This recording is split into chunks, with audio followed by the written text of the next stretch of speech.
Hi. So, Warcraft movie review. After years and years and years and years of this being mooted, I mean, bearing in mind Warcraft itself, the film is based on Warcraft as opposed to World of Warcraft. Even though it's quite funny, when I was in the cinema, it was almost like the people at the cinema didn't expect lots of people to go and see it. So there's lots of people arriving like early, 20, 30 minutes early. We couldn't go in because there was still a film being shown in the same screen, different film. And the guys, he called, there's a lot of people here for World of Warcraft early, even though it's based on Warcraft. So it was a big game then. Of course, when World of Warcraft first came out and it was going really big, of course, then they were always going to do a film, but it's taken this long for it to come out. So, hi to everyone watching live. If you feel at any time you want to sort of ask something, pop it into the chat. I'll be putting this up on YouTube as well, so if you're watching this on YouTube, again, just a little caution here. You'll see there's a certain number of people who've done reviews on this spoiler-free. I'm not promising to do that. I don't want to sort of let something slip that that people might. There's some things that I might consider a spoiler, and some people might not, and vice versa. I'm not going to do anything gratuitous. I'm not going to sort of talk about things that would then ruin it for you, or in my opinion would ruin it for you. But I may refer to things that I wouldn't consider a spoiler. In other words, things you can work out from the trailers or just see direct from the trailers. But of course, if you've even been avoiding trailers and TV spots and things like that, then don't watch this until you've seen it. I'm well aware there's another 10 days before it comes out in the US as well. And I don't know where it's coming out in other places as either. It's already come out in a lot of parts of the world, of course. Now, in terms of the sort of structure of this, what I want to go through, first of all, is sort of like a chronological order. Now, the first thing to note is, of course, there have been a number of reviews already come out. I avoided a lot of them, but the general theme of it, some people are quoting, it's going on forums as well several days ago, I knew it would be a flop, as if, what do you mean it's a flop? It's actually doing really well. And of course, it's based on wherever you happen to go to get your reviews.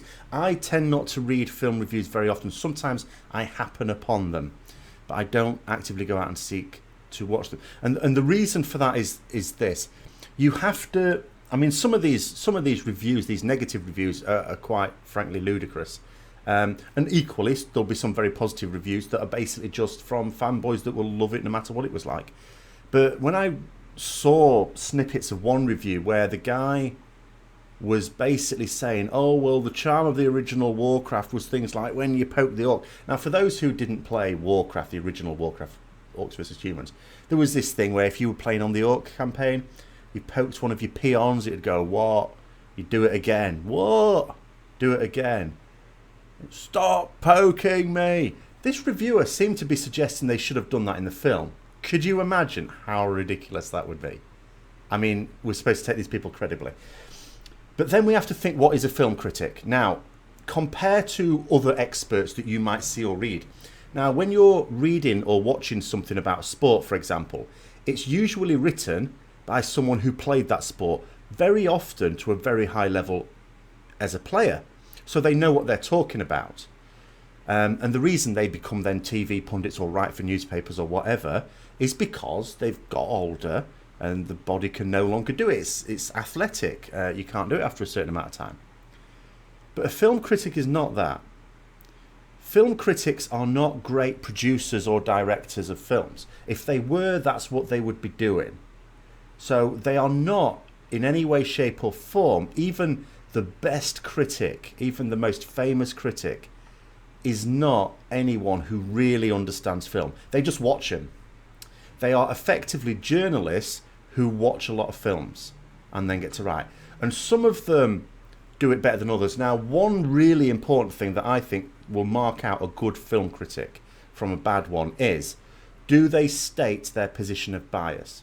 Because everyone is biased. Everyone has a view that will colour their perception of a film, because a film is art, and art is entirely in the eye of the beholder. Now, one good reviewer is someone called Mark Commode, who people in Britain may know. He is the main film critic for the BBC. Before that was Barry Norman. And you know, I know if you looked at the review of Balula Gaming, which I now have, I didn't when he first brought it out because I hadn't seen it then. I now have. And he points to that one, and I think a few other people have. And he is what I would call a good critic in that before he said anything about the film, he stated very clearly that he knows nothing about it, the game that is, nothing to do with the game. He says that other games like Assassin's Creed go on in his house, but he doesn't play it himself, but he's aware of things like that, but not Warcraft or World of Warcraft. He states that it's not his sort of film usually. And then he also makes it very clear there's certain aspects of the film he cannot possibly really comment on because he's not involved in it in terms of the storyline, things like that. And that's fair. And I will be doing the same thing. I am going to state that I am coming from a position of not just being a World of Warcraft fan, but being a Warcraft fan. Warcraft was out, it had been out a few months when I got my first PC. I had already played it on a friend's computer. It was the first game I got for my first ever PC. That's how old I am. And it's how long I've been playing these games. On and off. I wasn't as keen on Warcraft 2. So that's the position I'm coming from. I am coming from the position of knowing the story that this is based on pretty well. Now, does that make me more inclined to like it, no matter what it... You know, let's say it's a neutral film. Let's say it's okay, not brilliant, not awful. Does that make me look more favourably on it or less favourably? You could argue more favourably just because I've been looking forward to this film for ages. I am just desperate for a film about Warcraft because I have something vested in it and I would love to just be able to kick back on the sofa when it comes out on Blu-ray and watch it. On the other hand, you could say that I'd be extra critical of it because I understand the characters, I understand the plot, and if it's not like the plot and the characters that I love, which it isn't, and I knew it wasn't going to be, then I am going to be extra harsh on it. Now, obviously, you can probably tell from what I've just said so far that I actually really enjoyed the film. I did. I'm not saying there aren't criticisms. I am going to come to some criticisms. But you just, when you're reading, I would never read reviews of films, even from your best friend, because you're not always going to share the things, but I would trust your best friend over a film critic. Because think about it this way. Have you ever read a review that was like raving and saying this film is amazing, you must see it, and you've seen it and you've thought, or even worse, I didn't like that? If yes, what value was that critic? Wasn't. Have you ever seen a film that you've absolutely loved, but it was panned by the critics? I'm going to guess a lot of people will say yes, because Star Wars was absolutely slated before it came out to the cinema going public. Well, 7 films on, people are mad about it. So the critics very much got that one wrong if they were ever trying to judge the worth of a film. Because a critic can only say whether they enjoy it. They can try and put themselves in someone else's shoes. But ultimately, you know, especially if they're a national critic, someone that's going to be read by tens of thousands of people, they can't put themselves in tens of thousands of people's minds and try and imagine if they would like it or not, because they become a raving schizophrenic to even try. But that's the reviews out of the way. Now, the actual cinema experience itself was quite interesting. Now, I come from, you know, a little town. It's hardly cosmopolitan, and you can't really tell anything from it. I mean, I could say, for example, if I wanted to be harsh about it and criticise it, I could say that I was in this cinema and there were seats not taken. It was not full. And this was the first showing in this area. Like, it's only just come out in the UK today. And this was the first showing of the day where I live. That being said, I also went to see each of the Lord of the Rings films on the first day where I live, in the same cinema. And there were seats free there as well. And that was huge, undeniably. So that doesn't tell you anything. It's just a small town. On a bank holiday Monday with hot weather outside, which most people would describe as gorgeous. I hate it. And people have got other things, so they might be going to watch it in the evening or just a few days later or something like that. So that doesn't tell me anything. It was interesting, though, the mix of people. It was a huge mix of people. You would never have guessed it was like for a high fantasy film. Or I wouldn't have done, but I suppose that's just maybe that's just because of my age now. I'm thinking 20 years ago when you probably wouldn't have had that mix there. I mean, you had families there. You had part families, full families. You had fat nerds like me there. You had groups of mates there. Some in their late teens, some in their 20s, some like older. You had middle-aged and elderly couples there. You had boys and girls. You had men and women. It was a huge, diverse mix, and that is interesting as well, because one of the points Mark Kermode made, who's the BBC critic, one of the things he said a couple of things about it which are really interesting. Obviously, you can tell he's not into high fantasy himself, but he still picks themes from the film that he enjoyed and that made him enjoy the film. One is that he basically notes that there's no gender imbalance. He notes that there are strong female and male characters and that none is considered weak, which is really refreshing, because in fantasy films we don't really get a sense of that. In fact, to be honest, sometimes in World of Warcraft games, we don't always get as much of a sense of that as we should. And then he picks on the parenting themes. Now, I'm going to pull that back when I discuss the story. I'm not going to drop loads of clangers, but I do want to say what my view of the story is.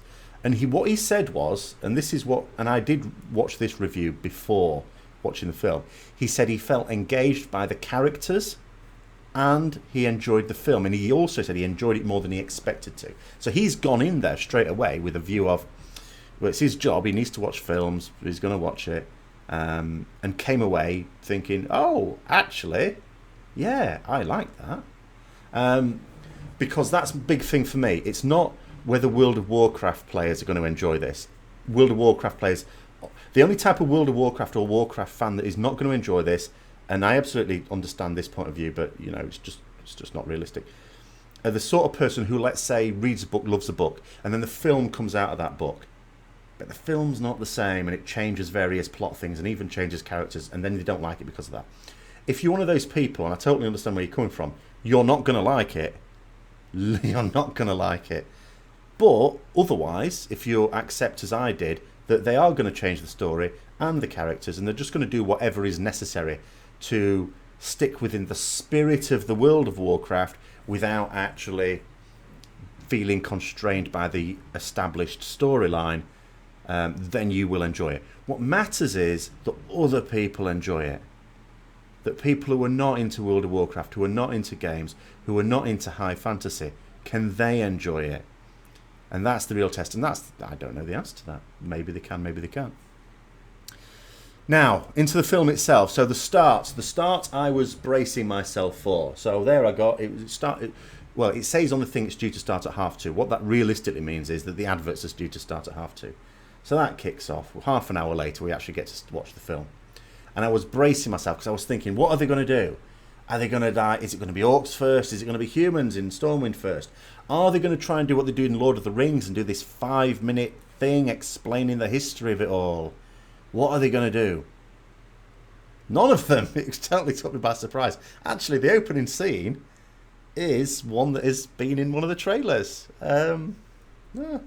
Really weird. But they didn't try and explain anything. They didn't try and do like a prologue or anything like that of what has happened up to this point. They've just basically gone straight into it, and straight into, because I said they need to really, really quickly get to Azeroth. That has to happen really quickly, and any build-up has to be done neatly. And in actual fact, the way they did it neatly was just by not bothering. And it still made sense. It absolutely made sense. There are a couple of things I can imagine that may have confused a few people who are not into World of Warcraft or just don't know the story. Because you've got to bear in mind, like some of you guys might have big World of Warcraft fans. Maybe if you haven't played Warcraft itself, or read the novels, more specifically read the novels. Now, if I just show you an example, I've got this sort of lined up. Obviously, we say that the film is based on Warcraft 1. Now, I actually thought, just looking at the trailers, it's a contraction of Warcraft 1 and some of Warcraft 2. In other words, they're telling both wars between orcs and humans in the one film. They're actually not. It stops shorter even than the end of the first war in terms of the actual established storyline, which surprised me. I was surprised by that. But it's not really a film based on the first game as such. It's a film based on the story that was written based on the first game. In other words, the literature. Because this is what we got. in the first game. As a test of your abilities, the king has appointed you as regent over a small We'll just parcel of watch land. this a moment. Since we must keep our armies in the field well supplied, So you this are to is build the a town into a first farming mission center of no less than 6 as farms. Alliance. There's Construction of humans, in barracks fact. You for wouldn't even defense is Alliance also then. You wouldn't even advised, call it Alliance. as our There's scouts have humans. reported orc patrols Make some in the area. farms. Because it was the A RTS, new this was crisis just a has little bit arisen of a that story. threatens to end the And then this is lives one of much all who later, serve the king. which mentions The evil Medivh, but warlock courting the Medivh has evil begun warlock draining the Medivh. soul So you of can the tell land straight itself away to increase the his initial dark story that was powers. just cobbled You together must take a in a part bar into his tower just and to destroy him before push he the summons enough energy the game to through. devastate all was who changed would anyway oppose for the him. literature. Beware his So they're mastery of the absolutely black not arts, making for a legend film of speaks of his this. ability to command They're the deep. making the film of the literature that's been around it, and of course, you know, that literature changed, and so they've changed a few things as well. But the start, how did it wrap? It was done well. It got you into the story quickly. It served its purpose. Is it as spine-tingling as some other openers to films that I've been expecting are? I don't know. But it did its job. Now, the music. Now, of course, a lot has been made of the music. It's really good score. It's one of those things. Yes, I'm going to get the soundtrack. Yes, I'll probably even use a couple of the tracks on some kill videos in Legion. And it does what it needs to do. The music supports the film. It's not jarring anywhere. It supports it really well. It does what music's supposed to do. It's supposed to sort of increase your heart rate at certain parts, lower it back down again, you know, get your emotions in tune with the film, which it does. My only slight gripe, and it's a tiny little nitpick, is I was hoping that there would be an iconic aspect to it. Like, you think about Star Wars, and obviously a huge film, but the music itself was iconic. That da da da da da da, and the Imperial March. Da, da, da, da, da, da, da. I'm musically very bad. You know, I often describe my musical talent as being like a diuretic moose in labour. So sorry about that. But you know, you can imagine in your own head. Sorry, I've ruined it for you now. But those iconic moments, and then of course Duel of the Fates from the prequels as well. And there's been other films as well, like in Gladiator. It had a really memorable part of the score, and there's other ones. But then there's some that haven't, like Lord of the Rings, for example. I can't think of any like really iconic piece of music.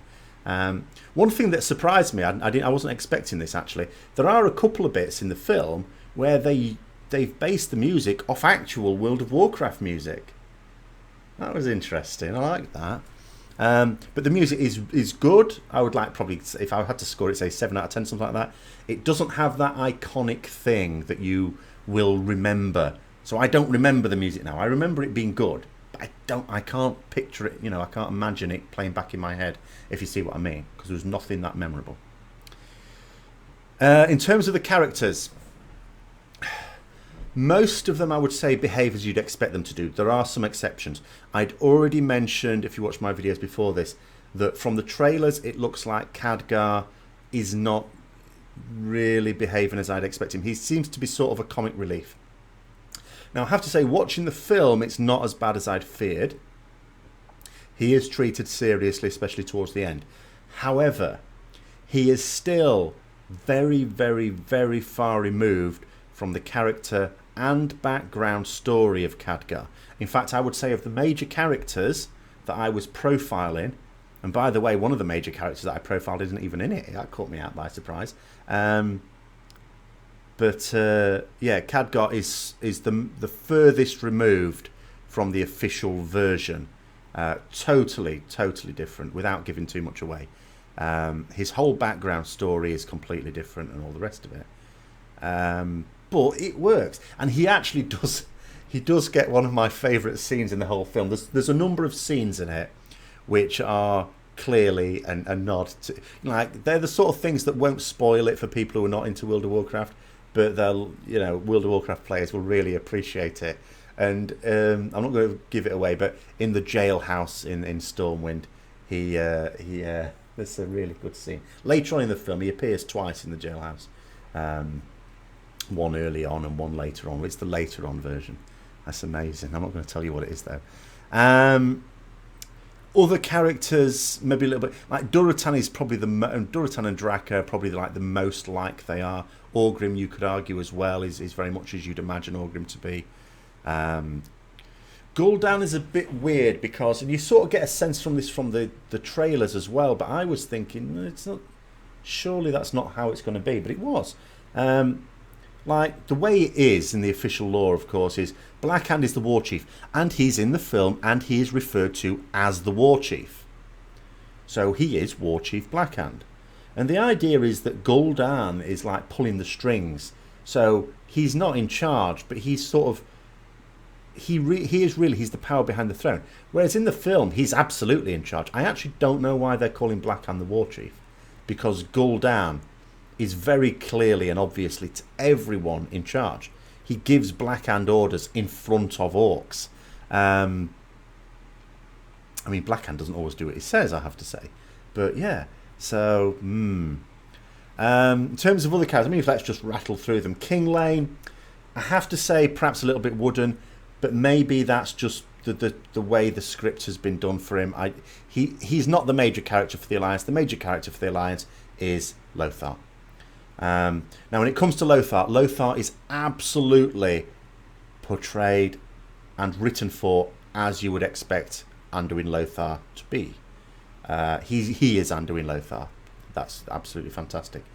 Curious though, this is one of the areas that I mentioned before about maybe some people who aren't into the lore might get a bit confused at. He is called Lothar all the way through the film. And then there is one scene where Lane, I think it is, calls him Anduin.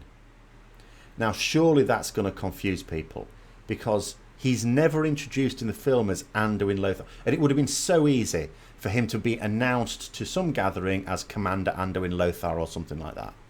There's so many opportunities to do that, and they never did. So establishing name, people just think of him as Lothar because he's just called Lothar by everyone.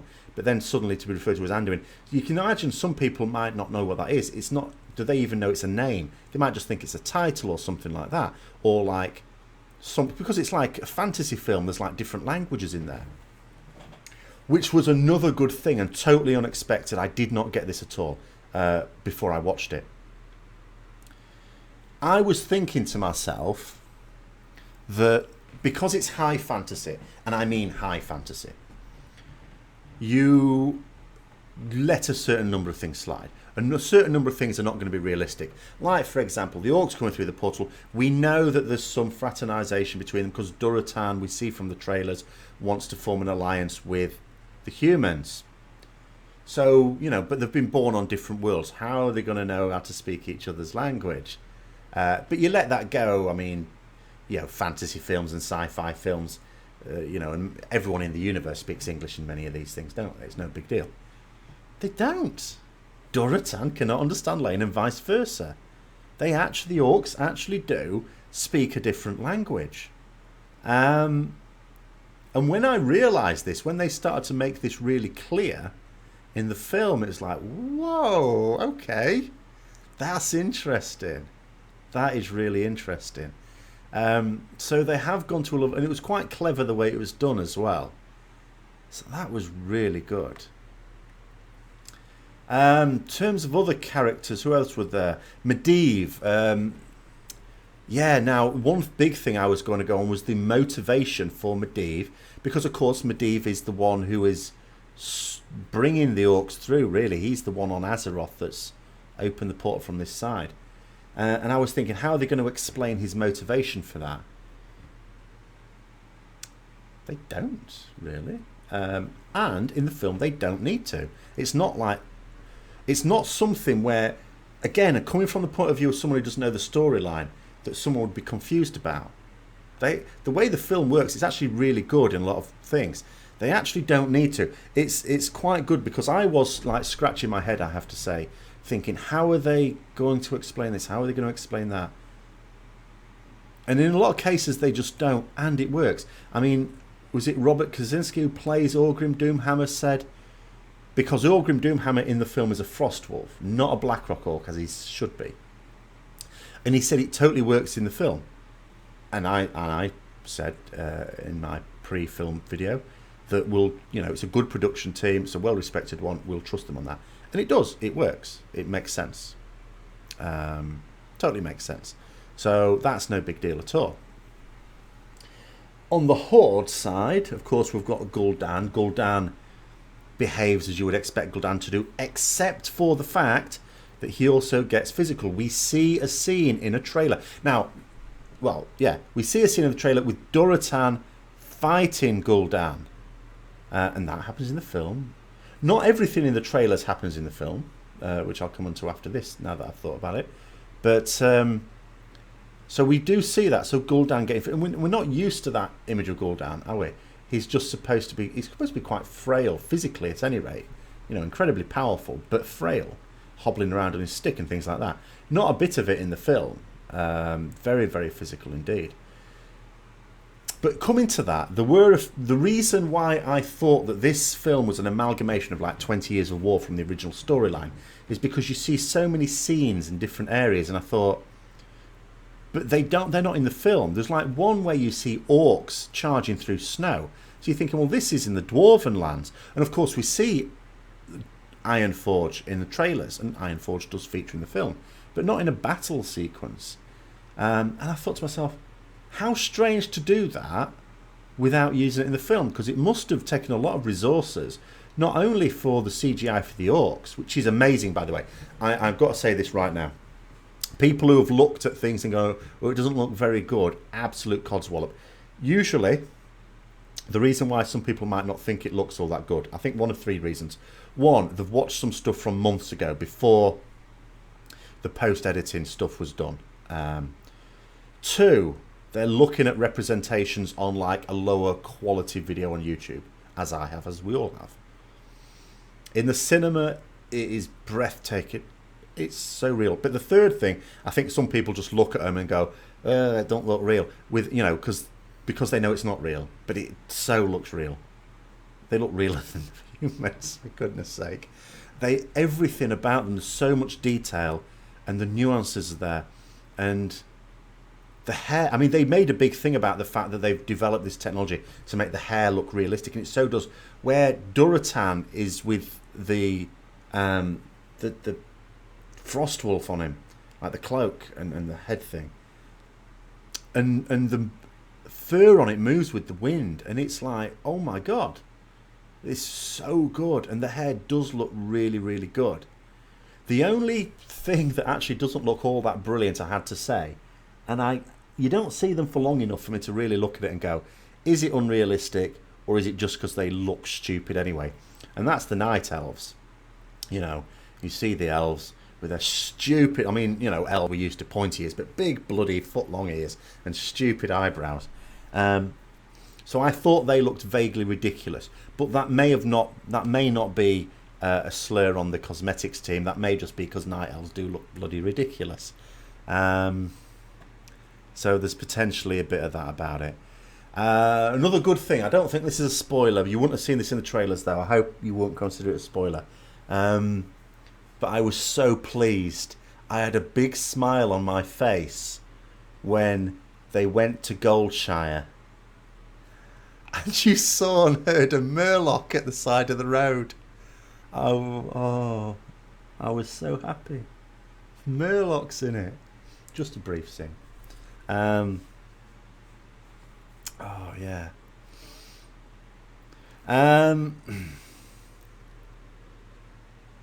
So yeah, the no fighting in Dunmorrow. So the fighting there's another thing as well. Should I talk about that? Is that a spoiler? I think that might be a spoiler. I'm not going to talk about that. I am going to do a follow-up video, but in like 3 weeks' time, get everyone who wants to see it a good chance to watch it. And then I'm going to go back to my videos that I did beforehand and compare the storyline with what I thought it would be, how they would tweak it and things like that. So I don't want to go into, too much like that. But there was something else that was really bothering me, which was in the very first trailer we ever saw. You see Lothar jumping from Karazhan onto a griffin barefoot. And it always confused me. It's like, he's got his armour on. Why on earth would he go to all the trouble of getting his armour on, then go in hobbit feet? Like, he can't even put socks on. I now know. There is a reason for it. So I know what that's about now. So I'm satisfied on that point. Now, in terms of the major events, I would say with one exception, all of the major events that needed to take place did. They added something as well. Now, whenever you're obviously trying to turn, because this is effectively literature, like I said before, it's not, it's not based on the game, it's based on the literature that was written based on the game, if you see what I mean. So, the original source material, yes, is the game, but it was fleshed out in books and things like that, and that's what the film is based on. And when you can't get it into the film, and I'm realistic enough to know that often you can't, you've got a couple of choices. You can either completely rewrite it, or you can write as if this thing is happening anyway and it just isn't. Now, there are some cases where one happens and not the other. Like, for example, Ner'zhul, you can see this from the cast list, so this isn't a spoiler, I hope. Ner'zhul is not in the film. I thought it was in the film, because you see a scene of like Shaman surrounded by lightning, and I thought, oh, that's Ner'zhul then. I did wonder why Lothar was in the same scene. Because he was nobbled in the original storyline before ever getting into Azeroth. I don't think he's ever been to Azeroth, has he, Ner'zhul? Well, hold on.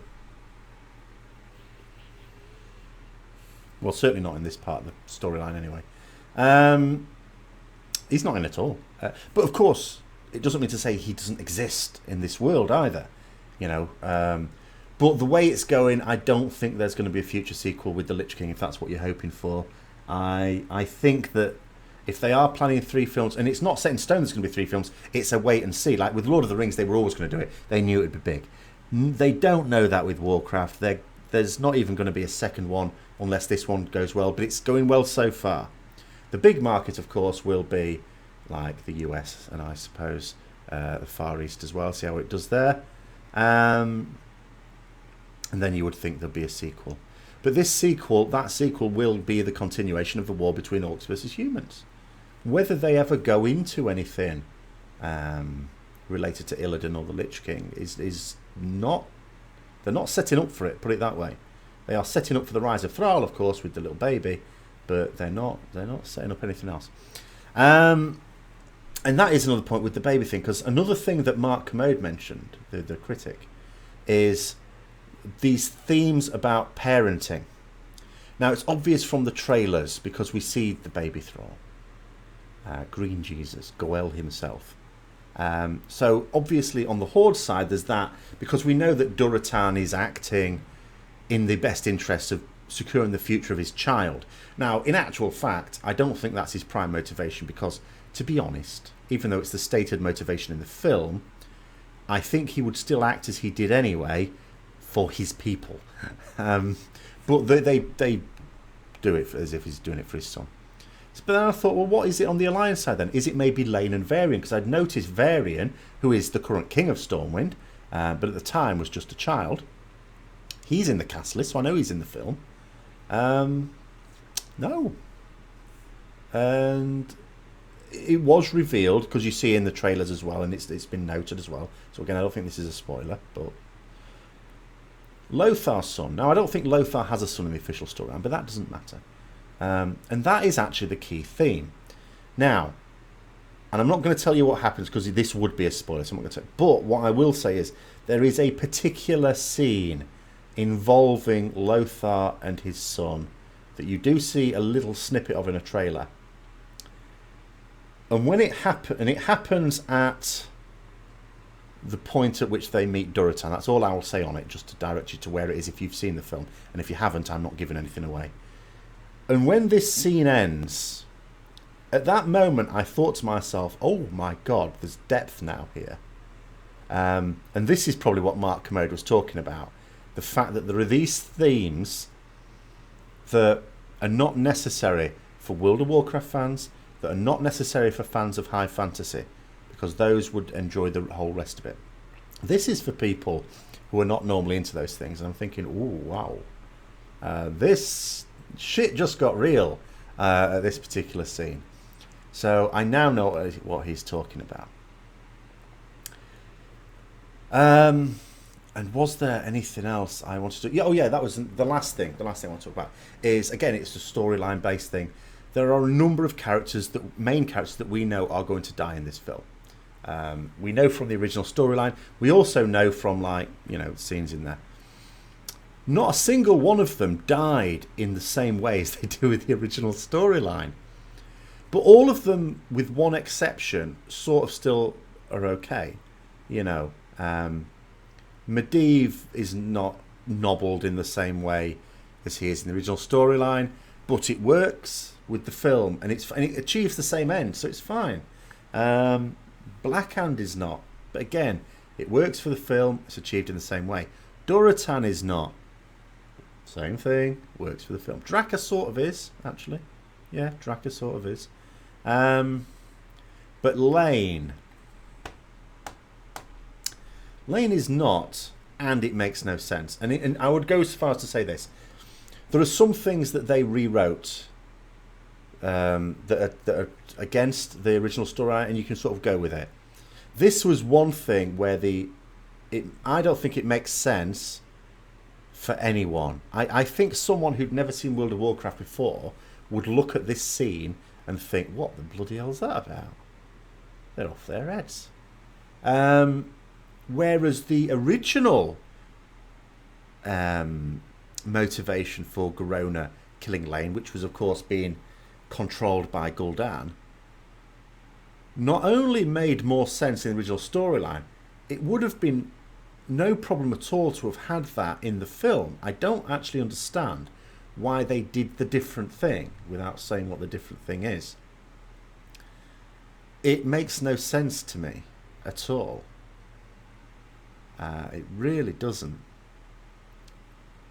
So, yeah, I mean, in terms of all the others, all the deaths that occur, with that exception, are not... They're completely different, but they work. But Lane's doesn't. Lane's death is the big jarring aspect of the film.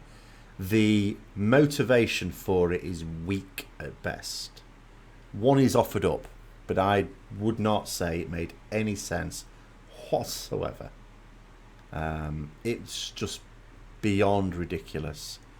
So that is my criticism of it. On balance, though, I think it has a lot of things for a lot of people. For World of Warcraft fans, Warcraft fans, we're going to enjoy the fact that this film is now out, and it's a good film. If you wanted a film of the storyline as it sort of officially is, but I think very itchy nose. I think as Warcraft players and World of Warcraft players, we're probably okay with changes anyway, because Blizzard themselves have changed the storyline so many times. I mean, remember what I showed you before? The evil warlock Medivh. It's how he was described in the first game. It's not how we consider him now, is it? So they've changed it. So we're probably more okay with that than, say, fans of Harry Potter or Tolkien with those films. But for people who haven't seen it as well, it's a good... the battle scenes are pretty good. The direction is excellent. The acting is largely good. I do have an issue with the actor who played King Lane. But again, that might... I don't want to have a pop at him. It might just come from the lines he was given. He wasn't the most inspiring character in terms of the writing, I would say. There's a lot of characters in it, to be fair. And I suppose you're always going to get some characters who come to the fore. And of course, on the Alliance side, Khadgar, Garona, Lothar, and Medivh are all very strong characters and completely overshadow Lane. And on the Horde side, of course, you've got strong characters in Orgrim, Durotan, Draka, Blackhand, and Gul'dan. So there's a hell of a lot of characters in the film. And they are all treated very, very well. They are all treated well, and I suppose there was always going to be a runt of the litter, and I think that he is that runt of the litter. So that's what I think. I thought it was a great film. I will be watching it again at cinema. I will definitely be getting it when it comes out on Blu-ray as well, and wearing that out. And I expect there to be a sequel, and I will look forward to that sequel. With having no clue, like for this film, I came up with some things that I think they might do. All I'm going to say is for the next film, I won't have a clue. I called the last scene. The last scene in the film was the last scene. It was always going to be the same thing. So I knew what the last scene would be, and it was indeed. But I will tell you anyway, because it's so obvious anyway. We see the scene with Draka putting Thrall in the Moses basket and trucking him down the river. We know, and I'd said this before, that in this storyline, he's found by Blackmore, who is in Hillsbrad, who raises him up as a gladiator, but also educates him and things like that. And Thrall eventually escapes, and all the rest. All the story you see in Old Hillsbrad foothills. And and I noted that when I did the video ages ago now, when I was trying to identify locations from the trailer that are actually in the game, and I identified this river thing as being in Hillsbrad, because that's where it would be. It's not. So now, I mean, I don't know whether of course they could change the story there. It doesn't have to be in Hillsbrad. It's not really important. But it is curious because none of the action ever goes further north than Redridge, really. So there is a scene where you see Blackrock Mountain in the background, where Durotan's meeting, but at the same time, there is nothing round Blackrock Mountain either. So I'm not going to say they got the locations confused. I think some of it's come from the fact a lot was cut. For example, I know Duncan Jones has said 40 minutes was cut. And there are the scenes of battle in various locations, including round Dunmorrow, that are not in the film at all. And I don't see how they could be, because the fight never gets anywhere near there. So, yeah, I don't know whether... I'm going to now check in the game to see if there's a river that goes all the way from where Draka probably was, without letting too much on, and Hillsbrad. Otherwise, maybe they're just going to relocate it. I don't suppose it matters. But that's my final thought on it. If you haven't seen it yet, I hope you do go and see it. I hope you enjoy it. I hope I haven't ruined it for you. I did warn, to be fair. I did not say no spoilers. And even though now I've got to the end of this, I've thought to myself, I don't think I've really let any bombs drop. I'm still going to add the possible minor spoilers on the YouTube tag, just to be safe, because I absolutely wouldn't want to spoil it for anyone. And in a few weeks, I'm going to bring out a video where I spoil the hell out of it, because everyone will have had a chance to see it by then. But yeah, absolutely go and see it. I think you'll enjoy it. And yeah. So until next time, I'll see you later.